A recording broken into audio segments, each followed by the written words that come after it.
Hi, everybody. Okay, so I was thinking about continuing my stories about when first moving to Minnesota to the farm when I was in high school.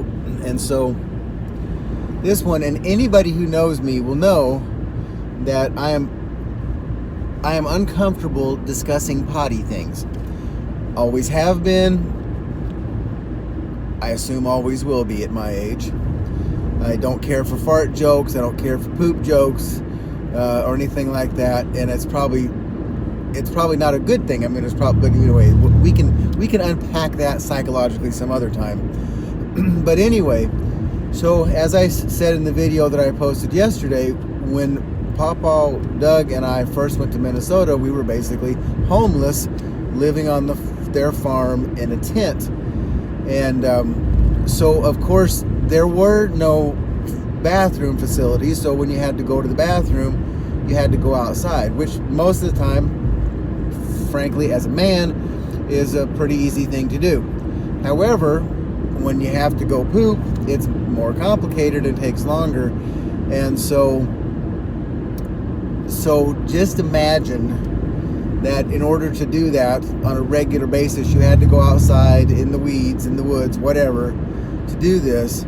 And as I mentioned last time, the mosquitoes there on our farm were horrendously bad, big, bloodthirsty.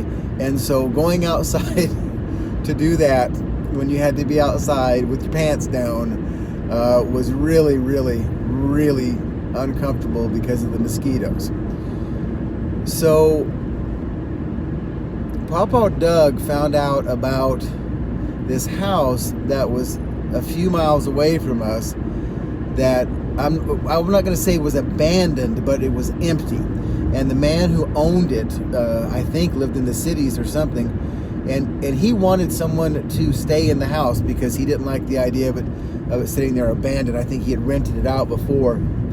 And so we were going to try that, and I'll tell you about that in another story about that house. But anyway, this house had an outhouse in it, and Gussie and Verona, if you need to have Jenny and your dad explain to you what an outhouse is, that's probably a good idea.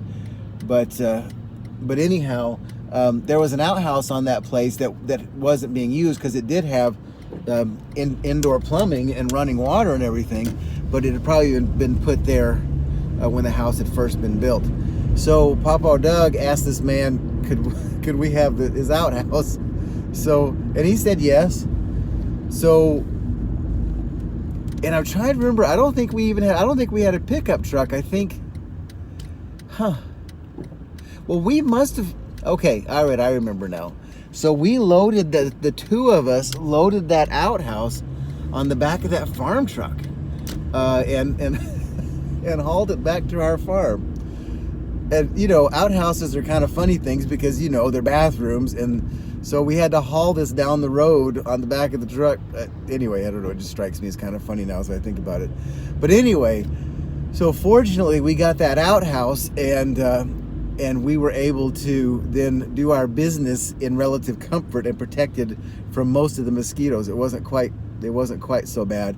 And I'll just add this here at the end, and that is that when the wind would come, so after we got moved in, Mama and Papa bought a trailer and we lived in that. But in the winter, if it got anywhere around 40 degrees below zero, which it did on a fairly regular basis, and the wind was coming out of the north, that our water would freeze. And there's just like all kinds of precautions taken, all the stuff, the insulation, heat tape, all that sort of stuff you're supposed to do. But Papa Doug could just never quite get that problem taken care of.